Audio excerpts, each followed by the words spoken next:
Jesus Cristo abençoe sempre a nossa vida. Um domingo abençoado para todos.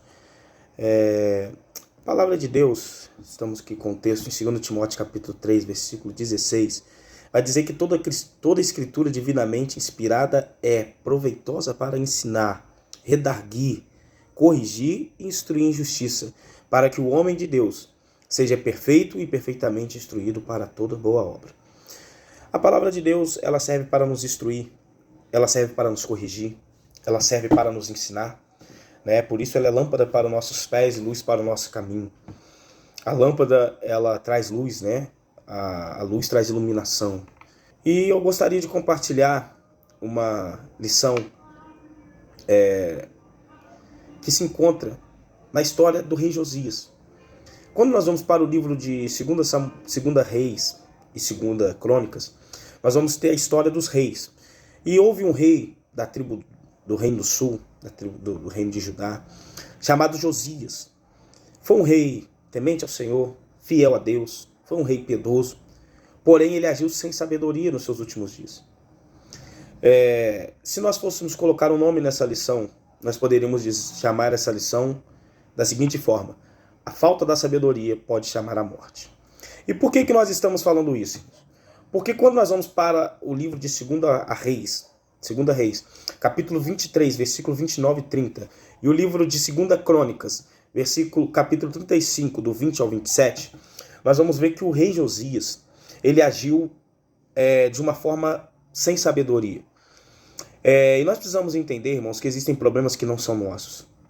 E ainda que nós tenhamos sensibilidade à dor do próximo, ainda que nós tenhamos o amor ao próximo, nós precisamos entender que a misericórdia não pode ultrapassar a sabedoria.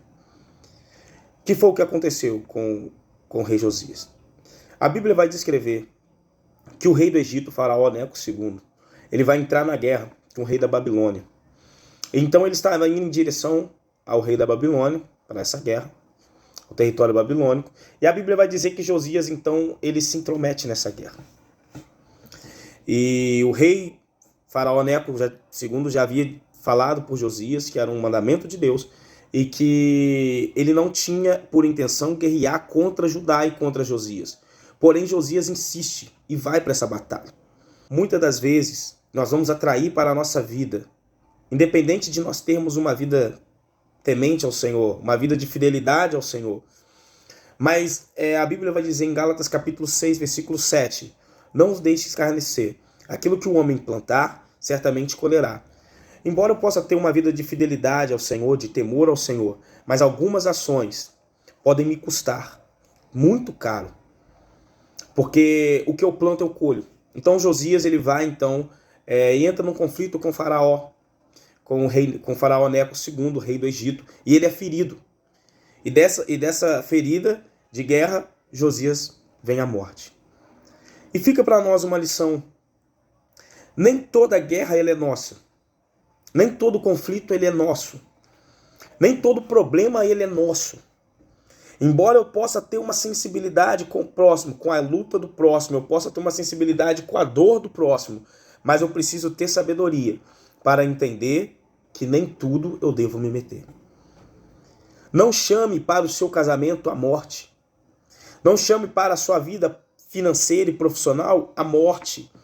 Não chame para o seu ministério a morte. Não chame para a sua vida terrena a morte. De qual forma? Agindo pela dor do próximo. Nem tudo a gente deve se meter. Nem todos a gente deve socorrer. Nem todos nós devemos estender a nossa mão. Há lugares que nós não devemos estar. Assim como se posicionar bem vai trazer bênçãos para a minha vida, eu estar mal posicionado no lugar errado, com as pessoas erradas, também podem trazer para mim a vida maldição. Então fica para nós essa lição do rei Josias. A falta da sabedoria pode trazer a morte para a minha vida. Que nós venhamos agir de forma diferente do rei Josias. Não pelo impulso, não pela emoção, não pela falta da sabedoria, mas sim guiados pela palavra de Deus que é lâmpada para os nossos pés e pela orientação vinda de Deus. Nem todo sofrimento alheio você deve se meter. Nem todo que está caído você deve levantar. Que Jesus abençoe. Um beijo no coração. Até a próxima.